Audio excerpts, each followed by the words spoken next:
climatique fait que la montée du niveau de la mer sera de plus 5 mètres en 2100. Imaginez. Absolument faux. Ouais, attendez, c'est un prix Nobel.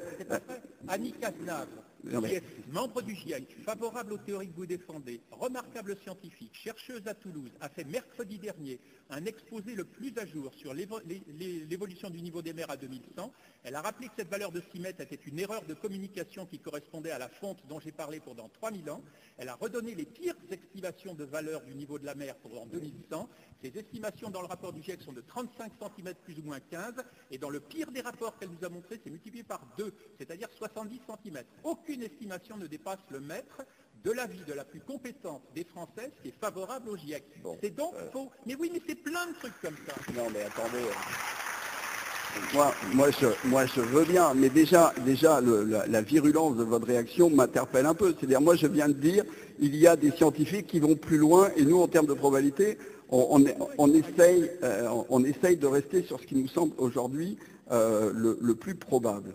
Et je suis désolé, nous avons eu à Poznan, alors j'imagine donc qu'il y a une immense communauté scientifique mobilisée pour dire ça n'est pas le réchauffement climatique tel qu'on le présente, ça n'est pas vrai.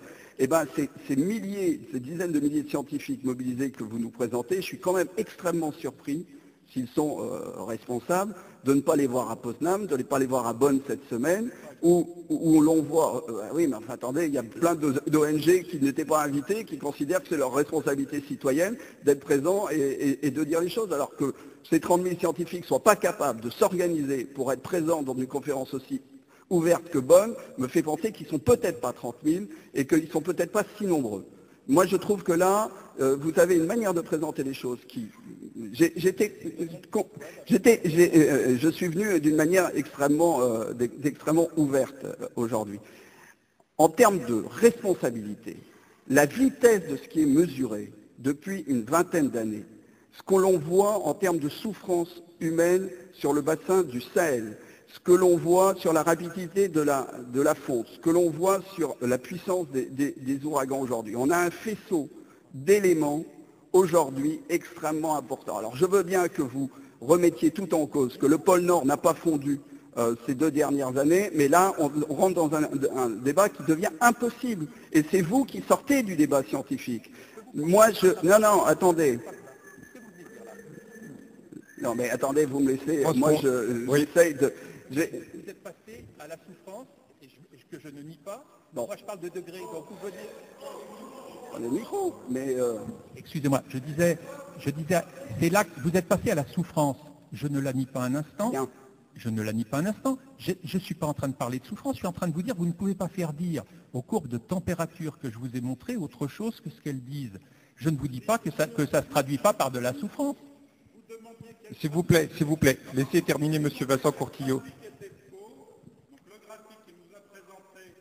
Donnez un micro à ce monsieur, s'il vous plaît. Venez ici.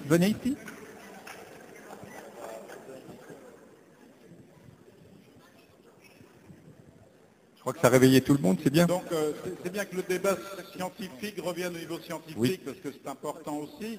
Donc le graphique que vous avez présenté, Monsieur Courtillot, lequel? Alors celui qui met en regard les SIT, ESK, enfin le magnétisme et les températures. Donc je vous rappelle qu'il avait été discuté dans le cadre de la publication par Bard et Delegue, d'accord, et qu'un certain nombre d'artefacts de traitement statistique, moi-même je suis statisticien, donc j'avais suivi ça un petit peu, de votre présentation, montrait qu'en fait, ce n'était pas du tout cohérent avec les courbes de température, ce que vous présentiez sur le magnétisme. Ça, c'est le premier truc. Le deuxième graphique que vous avez présenté et qui semble être faux, d'après les climatologues, vous dites que vous n'en êtes pas, donc les gens qui travaillent sur les températures sont bien placés pour expliquer où sont les éventuelles erreurs ou artefacts de calcul. Donc c'est ce fameux graphique sur la courbe de Hawkey reprenant remontant le niveau du petit optimum médiéval au niveau des températures actuelles. Donc ça a été retravaillé depuis... Si, tout à fait. Je peux vous donner les références de l'article. Ça a été discuté par 4 scientifiques et cette courbe que vous nous avez présentée est donc fausse. Donc il faut revenir Premièrement. Troisièmement, il n'y a pas que le seul Ardley Institut qui fait des courbes de température. Il y a 3, NOAA, GIS, etc. Vous les connaissez aussi bien que moi. Les données sont disponibles sur Internet, donc c'est bien qu'on peut les demander et attendre 4 ans que ça arrive, mais si on va les chercher, on les a tout de suite. Et les courbes de température que vous avez citées comme étant celles que vous présentez, donc vous pouvez remettre le graphique, vous les avez déclarées comme étant celles de Phil Jones, ce ne sont pas celles de Phil Jones, ce sont des coupes qui ont été recalculées derrière et qui en fait, vous avez suivi mieux que moi les dialogues, que vous étiez au cœur de la polémique à l'époque.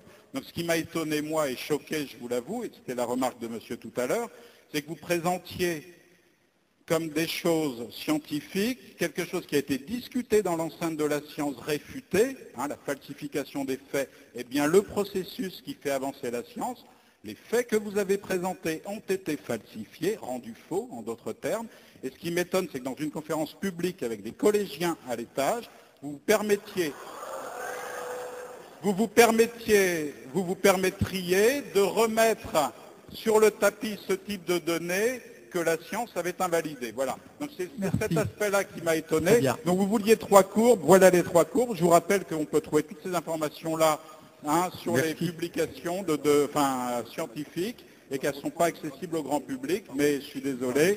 Voilà. On fait court. Oui, je peux me présenter, bien sûr. Je suis un statisticien normal, je suis Xavier Pétillon, donc j'étais en contact avec les services de l'université par rapport à votre venue, parce que ça m'a beaucoup étonné que vous soyez invité ici à propos du réchauffement climatique, alors qu'on a d'excellents climatologues, Jouzel, Masson-Delmotte, etc., je peux en passer un certain nombre, et qu'il y a des gens de très bon niveau aussi à l'université de Nantes qui sont tout à fait capables de parler de ça, avec toutes les précautions d'usage concernant les modèles et tout ça, qui sont importantes à prendre, et je le répète. Je ne monopolise pas la parole Juste parce que... une chose, je pense que Vincent Courtillot est un homme de grande valeur scientifique. Absolument. Sa thèse ne fait peut-être pas l'unanimité aujourd'hui. En tout cas, s'il a convaincu des gens, il a le droit de convaincre. Et c'est un débat scientifique. Convaincre sur des aspects scientifiques. Dans ce cas-là, je pense qu'il va vous répondre sur ce point, mais je n'aimerais pas que le débat devienne trop technique. Il faut s'adresser aussi au grand public et aux jeunes collégiens que je salue également. Non, mais il faut bien... Non. Il faut bien former les esprits dans le bon sens de la science. Là, je suis pas la science est diverse. Je vais répondre... Ça ne veut rien dire ce que vous dites. Je vais répondre de façon brève. Et en effet, parce que ce débat devient un peu technique, je ne veux pas prendre trop de temps, mais toute personne qui souhaite les éléments précis que je vais résumer très rapidement maintenant, m'écrit sans aucun problème, je lui enverrai l'ensemble des références et des documents. Alors je réponds, oui, la courbe que je vous ai montrée a été contestée. Oui, un papier de messieurs Barr et Delegue a critiqué, en faisant un certain nombre de remarques sur le fait que nous avions tronqué les données, que les corrélations n'étaient pas ce qu'on croyait. En gros, cet article reflète exactement ce que vous avez fidèlement dit à l'instant, monsieur. Ce que beaucoup de gens oublient, c'est que dans le processus de commentaire, il y a une réponse. Nous avons publié derrière une réponse détaillée qui réfute point par point chacune de ces accusations.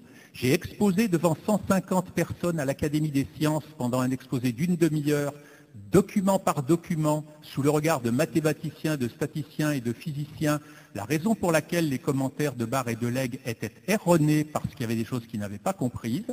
Ma réponse n'est jamais citée. Ces 150 académiciens ont applaudi et accepté mes explications. Tout ce que vous venez de dire ne comprend qu'une partie de l'information. Vous avez parfaitement raison, vous avez résumé une critique qui a été faite, mais puisque vous parlez d'exactitude dans la citation, nous y avons totalement répondu de façon publiée et accessible pour tout le monde. Très intéressant. Citer notre réponse est oublié plus d'une fois sur 2. Les gens citent le commentaire qui nous a critiqué en disant « mais on a montré que vous aviez faux ». On a répondu un par un à chacun de ces arguments. Cette réponse n'est jamais citée. Quant à Moberg et Grude, les deux courbes de Mann, je comprends. Bien sûr que sur la plupart des documents que je vous ai montrés, il y a des centaines de gens qui travaillent, il y a des allers-retours. Vous trouverez chaque fois quelqu'un qui dit que ça c'est vrai, ça c'est pas vrai. Donc je vous ai en effet donné une sélection des articles les plus récents qui me paraissent importants. Comme la courbe de Mann est en grande partie fondée sur les anneaux d'accroissement des arbres et qu'un article tout récent de 2009 vient de montrer pourquoi, et on ne le savait pas avant, il y a une faute d'enregistrement dans la partie récente de la courbe,